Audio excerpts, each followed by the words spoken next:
Okay, so today we are going to continue our discussion about modules, and we are going to start um, proving one of the major theorems in basic module theory, which is the fundamental theorem of finitely generated R modules over a PID. This is a structure theorem, which says that we can decompose finitely generated R modules over PIDs into a free part and a finite sum of um, of cyclic modules. So this is going to be the torsion part, and every finitely generated module over PID will have this decomposition, and it's going to be unique. It's a quite involved proof, and to begin, we are going to start by proving a result about submodules of free modules. Um, so the result that we're going to prove on submodules of free modules states it goes as follows. So we let R as a PID, M a free R module of finite rank n, and we let n be a submodule of M. Then n is free of rank m less than or equal to n, and there exists a basis, so some basis of M such that a sub 1 y1 through a sub m ym is a basis of n, where a1 through am are elements of R, and they satisfy this divisibility relation. Now, this may seem a little bit an odd condition to impose as the divisibility relation, but this divisibility relation is super important because it allows this for when we get to the structure theorem, it allows for the structure theorem to be unique in a sense. So what this is saying is essentially that given a free module, we can choose a basis of this free module um, such that we can create a compatible basis by scaling the basis elements of the submodule. So we can essentially scale some of the basis elements of our ambient module such that these become basis elements of our submodule that satisfy this divisibility condition. So the first thing we'll do is prove that we can break n and m up into direct sums of submodules that satisfy certain properties. Um, and this is going to be important when we perform induction on the ranks of both n and m. Well, n, after we prove that it is free and has a, um, a free rank, um, something to just remind ourselves is that just to reiterate, just in case, so we say that the rank of an R module is okay. Well, the rank of an R module, in this case, over an integral domain or PID, um, the notion of rank becomes a little tricky when we talk about um, over other types of rings, but we're going to be working with nice rings in these videos. Obviously, we're going to be working with PIDs, um, which are integral domains. So the rank of an R module is uh, the cardinality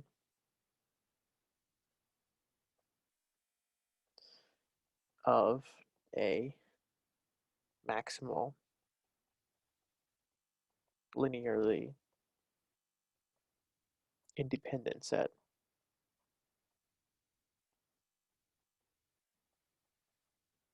So the rank is just defined as the cardinality, the number of elements in a maximal linearly independent set. Um, Now there are there are rings which this notion of rank doesn't really work. Um, there's rings that is called the invariant basis number, IBN, I believe. Um, there are rings that don't satisfy this condition, but we won't worry about those. This is the definition of rank that we'll be working with. So we're going to show that we can break up both M and N into these compatible direct sums of submodules. And this is where we use the PID condition in creating this, in constructing this direct sum. So we're going to first suppose that n is not equal to 0. Um, if n was equal to 0, then everything would be trivial. So we like to consider the cases when we're not working with the 0 object. So we're going to first consider all, and we want to use this PID condition, and the only way we can use this PID condition is if we consider if we're working in R somehow. We want to work in our ring, our PID. Right now we're stuck in our module M over R, our free module over R. So the natural way to do this is to consider morphisms of M, of our free module M into R. This would allow us to work in our PID. The good thing is that the image, so we're going to consider R module homomorphisms, phi from M to R, and we're not going to consider just one of them, we're going to consider all of them. So we're just going to look at the Hom set of M into R. And we can note that the image of phi of N is a submodule of R, which, of course, since R is an R module over itself, a submodule of R is equivalent to being an ideal of R, which is good because R is a PID. So this ideal must be principally generated. So we're going to say that that phi of n is generated by some a sub phi for some a sub phi in R. So this is where our PID condition comes into play. We're going to define our set here. So sigma is going to be the set of all principal ideals obtained in this way from different mappings, phi. So we have many mappings that map from, we have many mappings from M into R, and each of these mappings are going to produce a, each of these mappings are going to produce a principal ideal associated with the image of N. Maybe I can write that down.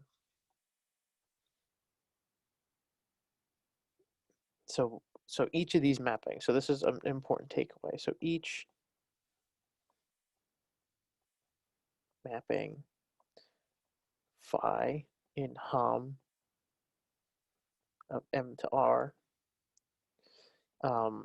produces a principal ideal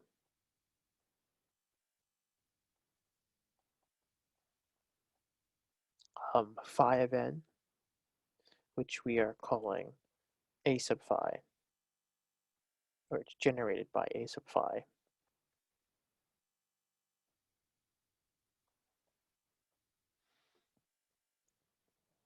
So we have this collection.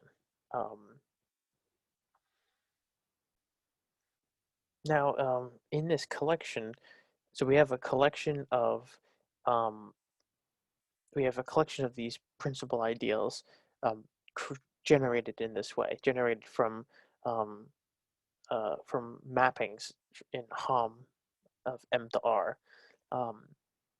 We know that the collection is non-empty because we could just take phi to be the trivial morphism, and that shows in the trivial morphism. So everything that takes M, all the elements of M, maps them to 0.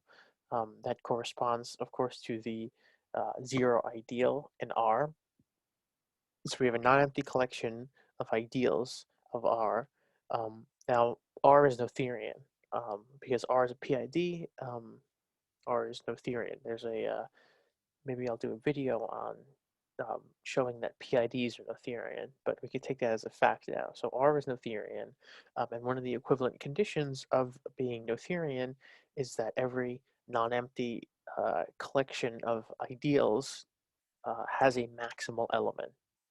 Now, in our language here, this means that there's at least one homomorphism. So there's one morphism in Hom of M to R, which we'll call nu that maps M into R, such that nu of n is um, equal to the principal ideal generated by a sub nu, which is not contained in any other ideals of M. Um, now, being maximal doesn't mean that you contain every other ideal. It just means that there's no proper ideal that contains you. Um, so now we have this distinguished map, nu. There's at least one of them. So nu of n is a principal ideal that's maximal in sigma. This is going to be important for the rest of the proof. Now all we're going to do is label, right? We're going to relabel it. We're going to let A1 be equal to A sub nu. And this is going to be the A1 um, in our theorem. Remember, we said that we can choose a basis of M, y sub 1 through y sub m, such that A1, y1, dot, dot, dot, am, ym. So that this is going to be the A1 that we're looking for in our that we can scale our y1 factor, um, our y1 basis element of m by to get a basis element of n. Um, so we're going to let a1 be equal to a nu um, for this maximal ideal, and we know that obviously a1 is in the image of n under nu um, because it's a generator of it generates, of course, it generates the image of n under nu. That's how we defined it. So there exists some y in n, so the preimage of a1 under nu, such that nu of y is equal to a1. Now we want to show that a1 is non-zero. Okay, so we're going to choose any basis of m, and we're going to consider um, the projection morphisms pi sub I that in Hom of M to R. So this is a canonical projection with respect to our chosen basis onto the ith component. Um, with respect to the basis, that's what I just said. Um, now we know that n is non-zero by assumption, so there must exist some I such that the projection of n into of n is non-zero, which shows that sigma must contain more than just the trivial ideal. And since since the ideal generated by a1 is maximal, it follows that the ideal generated by a1 must be non-zero. So a1 must also be non-zero. Now, this final line, so a1 is maximal. Um, as we know, that doesn't necessarily mean that it contains um, all the other ideals, or it doesn't have to contain any ideals. But we know that um, since A1 is maximal, and we know that there's another ideal, and there's at least one other ideal in sigma, right? Because we know that n is non-zero, so the projection maps um, they won't be the zero ideal, or they won't be the zero element of R under the projection. So there'll be some valuation there.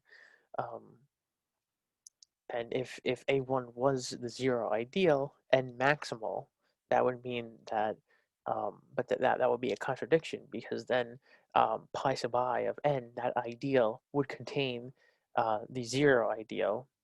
um, Trivially, every ideal contains a zero ideal, but since the zero ideal was maximal, that would be a contradiction, right? So, um, because by the presence of a non-zero ideal in our set, that forces all of these, or this in particular, this one maximal ideal, to be non-zero.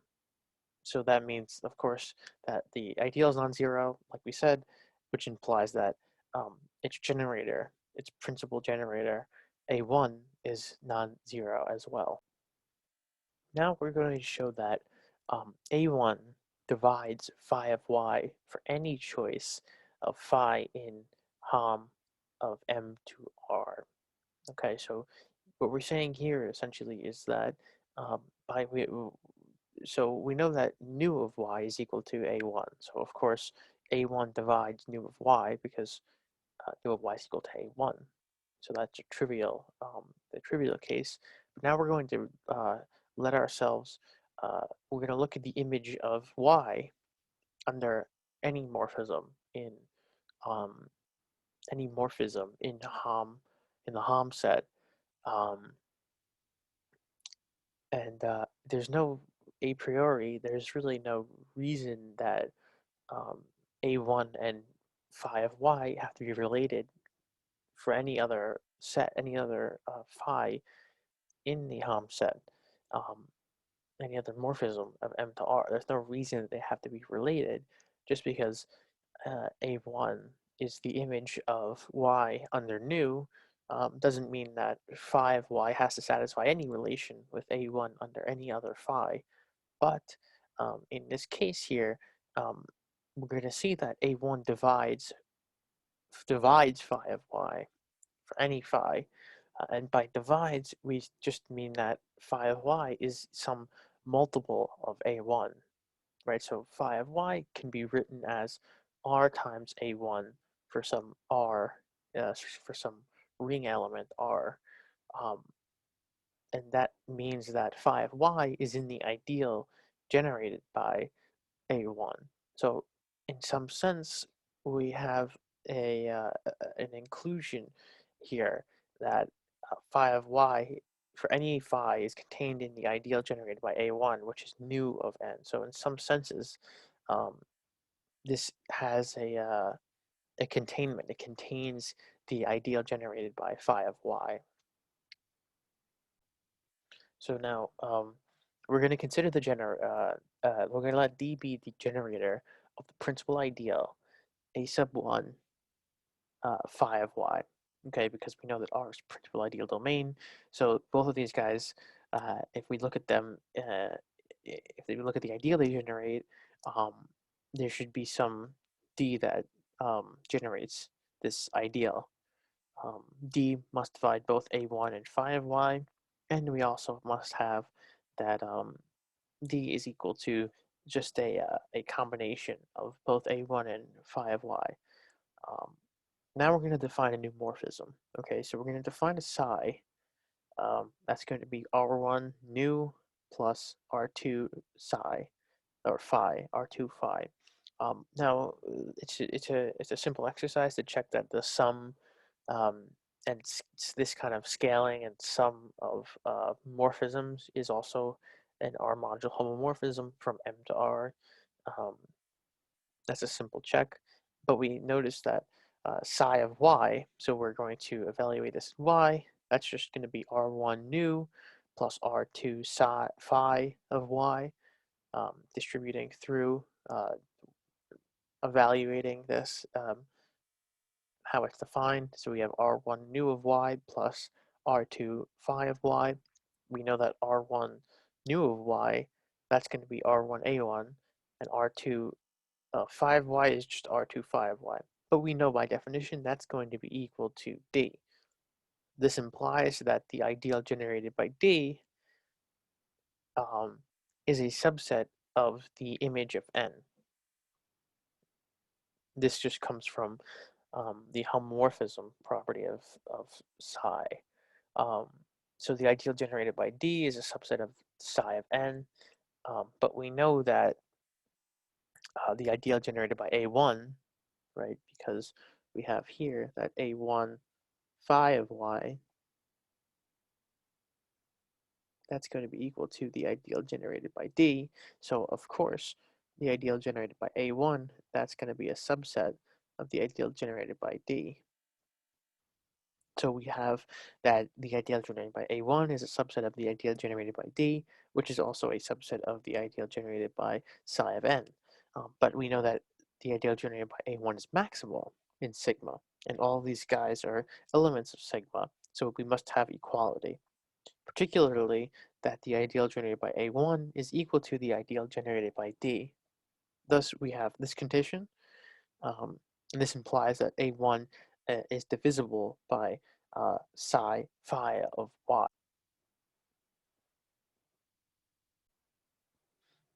Now, if we apply this result to the projection homomorphisms, pi sub I, we see that pi sub I of y is divisible by a1 for all I.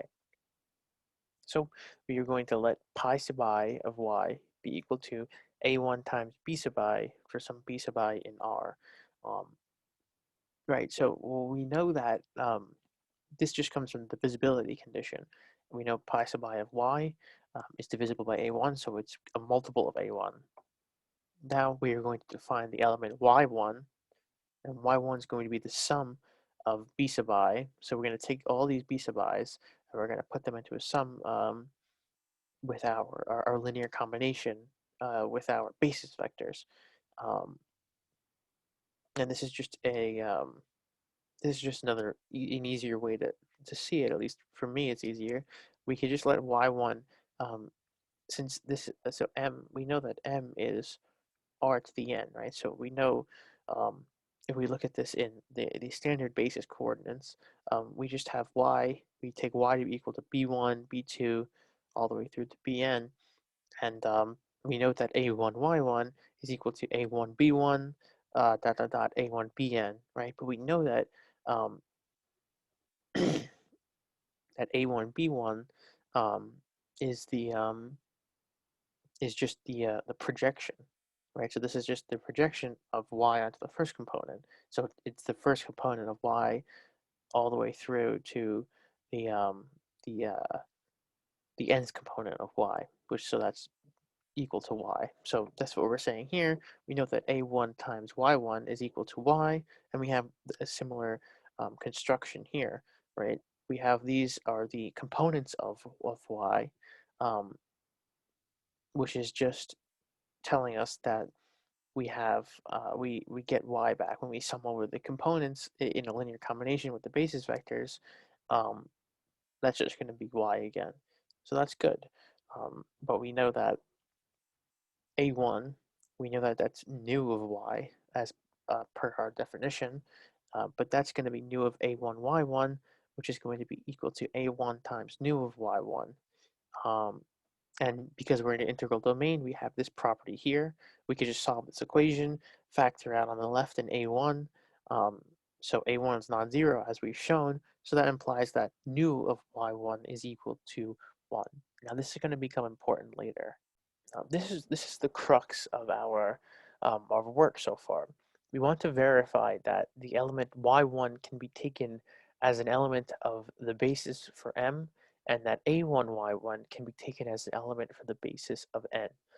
So this is going to mean that um, m is the direct sum. So we're going to show that m is the direct sum of the ideal generated by y1 and the kernel of nu, and that n is equal to the ideal generated by a1 y1 with the direct sum of n intersect the kernel of nu. So this is what I was saying in the beginning, that we can break up m and n into these special direct sums that have this relation between them um, in regards to y1 and the kernel of nu.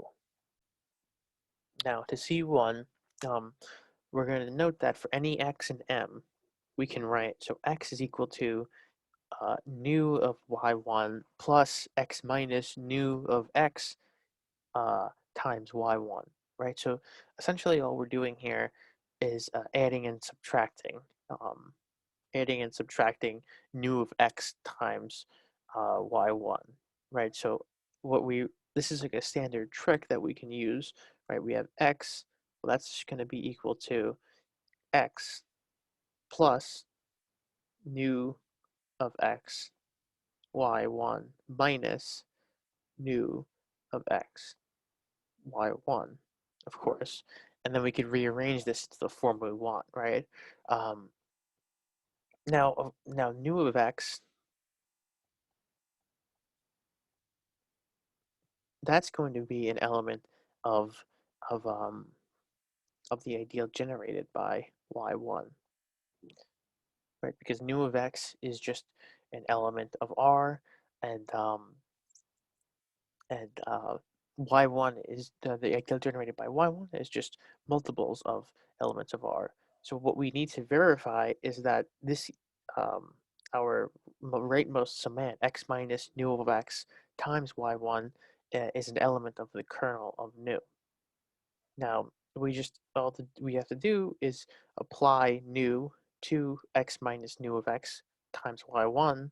Um, it seems I have, this is incorrect.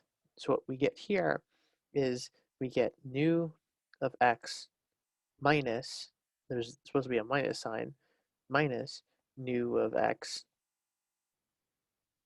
times nu of y1, right? Because all we're doing here is just, this is going to be nu of x y1, and then we just pull the nu of x out. But we know that nu of y1, that's going to be equal to 1. Nu of y1 is just is 1 from our previous work, so we just get nu of x minus nu of x, and that's just going to be equal to 0. So we verified that m is just the sum of the principal ideal generated by y1 and the kernel of nu.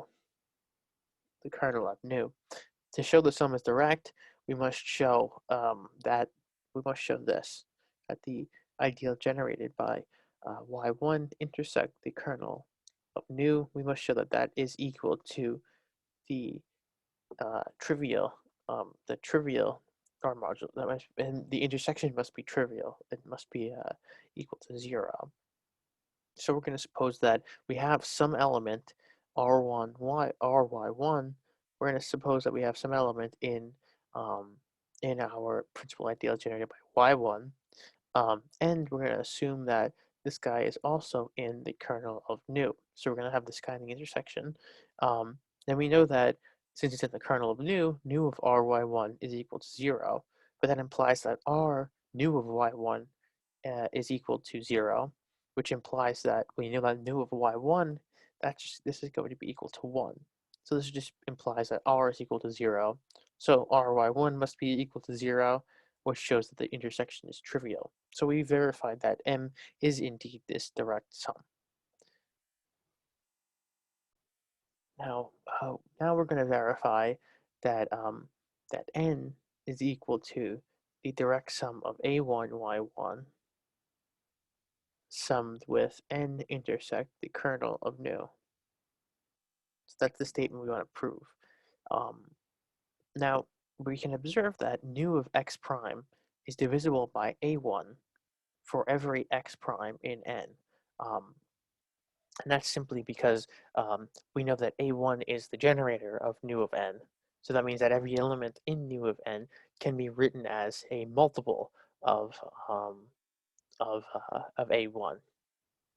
Now, if we let nu of x prime be equal to b times a1 for some b and r, we use the same decomposition, the same adding and subtracting property that we did here, that we did for that we did in the first part, to write x prime that's equal to nu of x prime y1 plus, and this should be a parentheses here, plus x prime minus nu of x prime y1.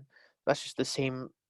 That's the same trick that we used before, but evaluating. So we know that nu of x prime, that's divisible by a1, as we said. So we're gonna swap that in. So we have ba1 y1 plus x minus ba1 y1.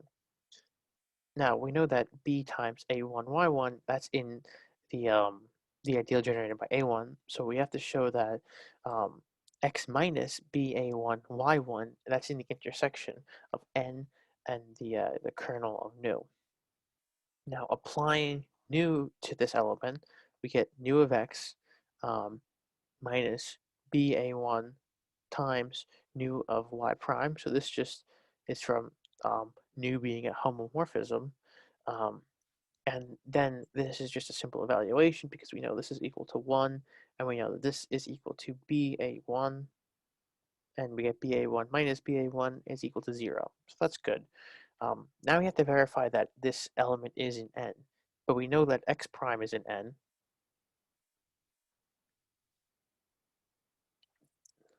I'm missing primes here. This should be a prime. This should also be a prime. Um, my apologies. We know that x prime is an n, right? So that's good. And we know that a1, y1, that's equal to y. But we know that y is an n by definition of y, right? Because we know that y is is the element that maps um, to a1 under new. So that's good. So we know that b times a1, y1 plus x prime, that's x prime minus ba1, y1, we know that's an n, hence n is equal to this indirect sum so far. So it's the sum of these two submodules, and to show that the sum is direct like we did before, we're going to suppose that we have an element r a1, y1 in the intersection. Um, then we do the same kind of evaluation that we did before.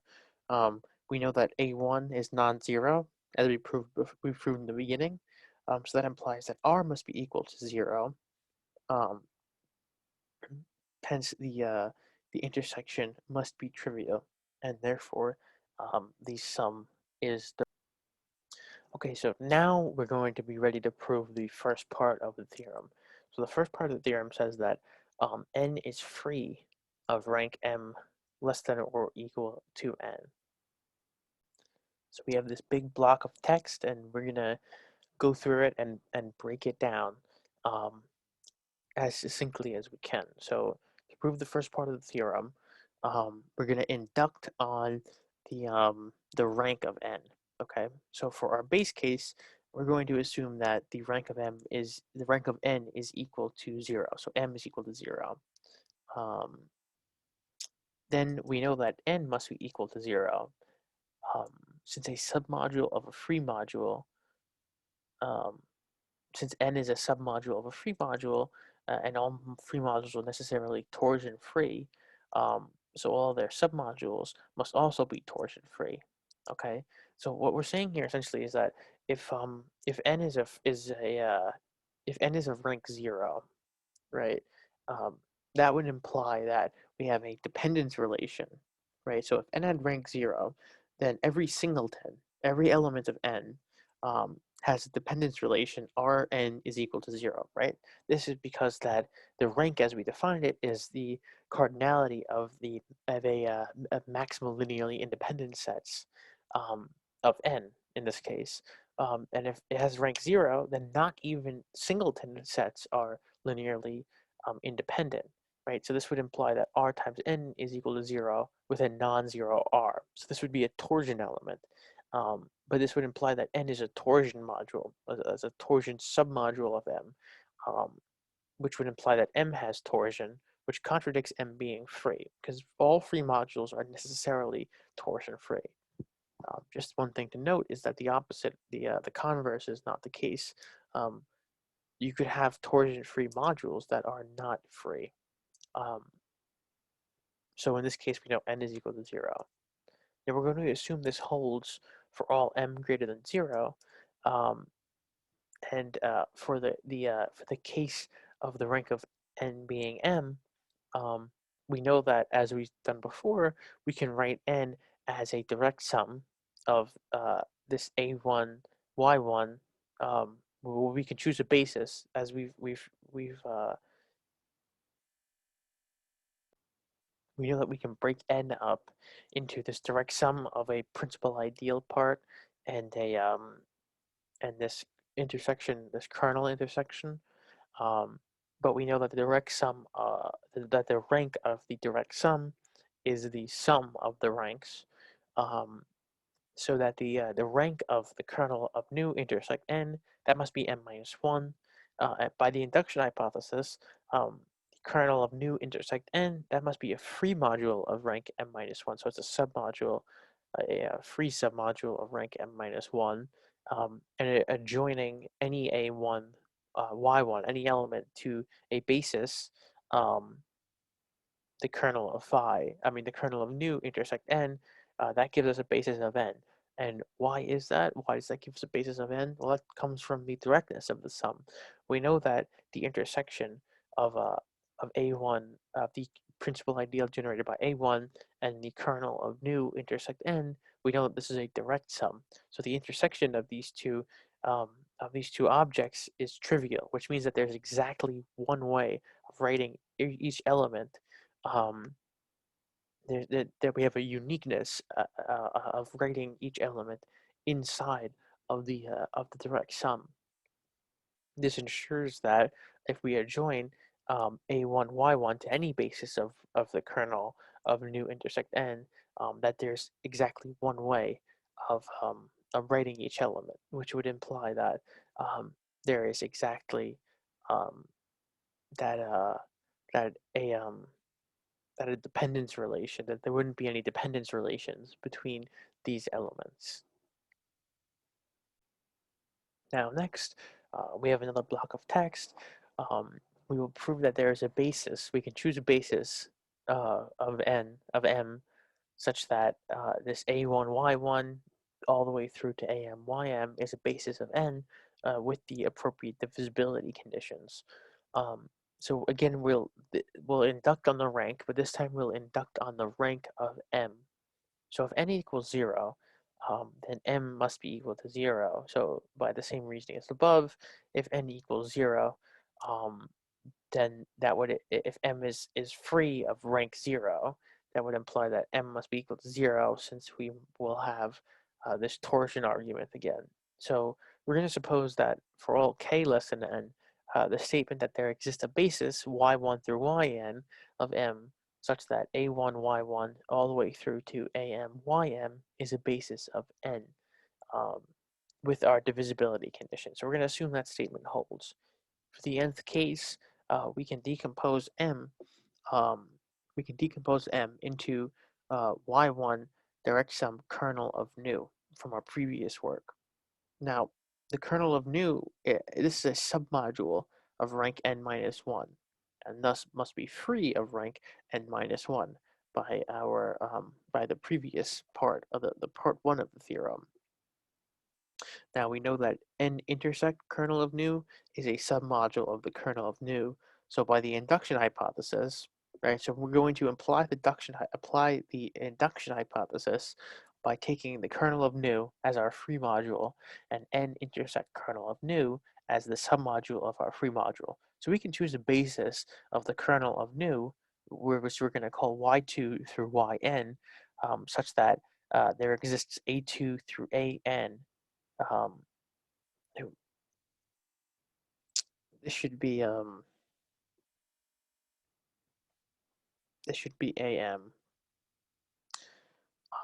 such that a2 through am is a basis of the kernel of nu with our divisibility condition. Now we know that this sum um, here is direct and this sum is direct. So these are both direct sums. So this implies that y1 through yn and a1 y1 through am ym are both a basis of m and n respectively. This comes from, as I said, the directness and the uniqueness, since the intersection of these two objects in the direct sum is trivial because the sum is direct. There's a unique way of writing each element, um, and yep, so that implies that um,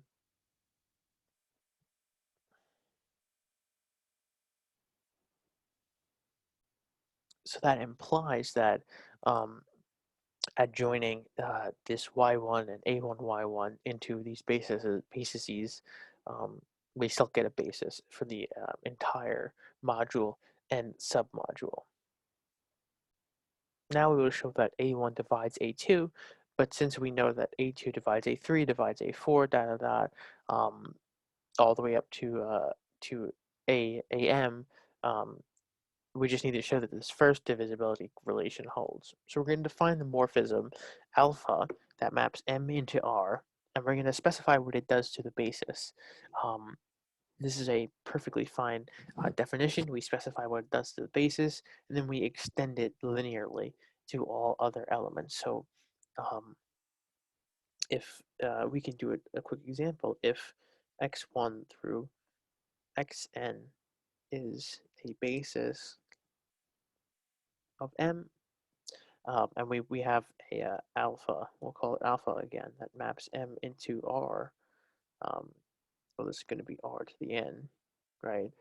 If we have alpha that maps M into R, we can specify, let's say, alpha of X sub I, that's going to be equal to, let's say, R, R sub I um, for some R sub I in R, then we extend it linearly, right? So we know that this is a basis, so we can write from I or j equals 1 to n of, we're going to have elements of our R module, right? So we have S sub I times X sub I. We just let that be equal to the sum from I equals 1, or from j equals 1 to n of S sub I, R sub I. So we're just extending this linearly, and that's what we're doing here. We have alpha of y1 is equal to alpha of y2 is equal to 1, and then we let alpha of y sub I be equal to 0 for all other i's on the basis. We extend that linearly, and from our homomorphism property, we have that alpha of a1 y1 is equal to a1 times applied to alpha of y, but we know that alpha of y is equal to 1, so we get that a1 is in the image of, so it's in alpha of n, the image of n. Hence, the principal ideal generated by a1 is a subset of alpha of n. But we know that by maximality of the ideal generated by A1 in sigma, we see that this must be an equality. Now we do a similar thing since A2 is divisible by, since A2 is equal to alpha of A2, um, yeah, we don't need that here. We know that A2 is equal to alpha of A2 Y2. We see that A2 is also in the the uh, the image of n under alpha, right? But we know that the image of n under alpha is equal to the principal ideal generated by A1. So we have A2 is in the principal ideal generated by A1, which implies that A1 is divisible by A2, as we were seeking before.